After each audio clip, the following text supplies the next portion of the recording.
আসসালামু আলাইকুম, কেমন আছেন আপনারা সবাই? আমি এখানে ছোট মাছ দিয়ে আলু চচ্চড়ি করব। এখানে ছোট আলু পাতলা পাতলা করে কেটে নিয়েছি। পেঁয়াজ দিয়ে দিব, পেঁয়াজটা বেশি পরিমাণের দিয়ে দিব। স্বাদ মতো কাঁচামরিচ দিব।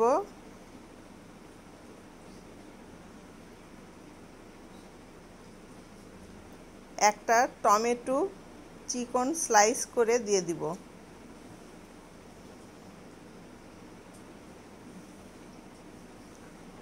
হলুদ গুঁড়া দিয়ে দিব,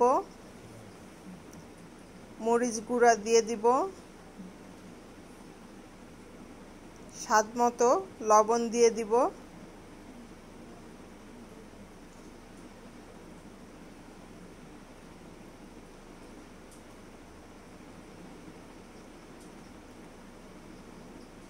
পেঁয়াজ রসুন বাটা দিয়ে দিব, রেগুলার তেল দিয়ে দিব, পরিমাণ মতো দিতে হবে।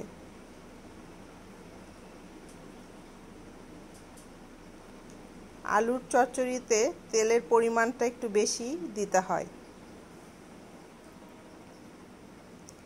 এখন সব তরকারিগুলো ভালোভাবে মাখাতে হবে।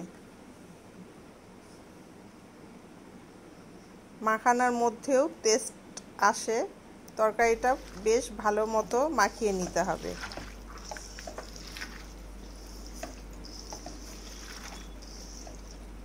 এখন ভালো মতো মাখানো হয়ে গেছে।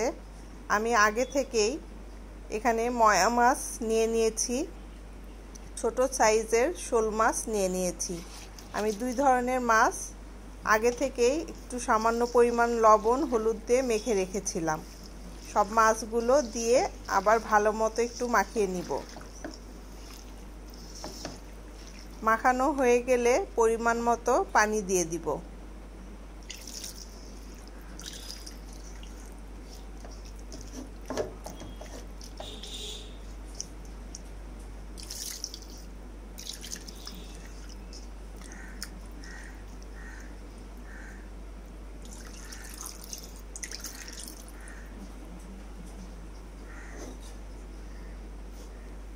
এখন ঢাকনা দিয়ে ঢেকে দিব, দিয়ে চুলার জালটা ধরিয়ে দিব। চচ্চড়িটা হওয়া পর্যন্ত অপেক্ষা করব। এই তো এরই মাঝে আমার চচ্চড়ি হয়ে গেছে, সম্পূর্ণ পানি শুকিয়ে এসেছে। তেলটা ভালো মতো বের হয়ে আসা পর্যন্ত চচ্চড়িটা জাল করে নিতে হবে। তৈরি হয়ে গেল আলু দিয়ে ছোট মাছের চচ্চড়ি, খুব মজাদার। ভালো লাগলে লাইক কমেন্ট শেয়ার করবেন। ভালো থাকুন, সুস্থ থাকুন। আল্লাহ হাফেজ।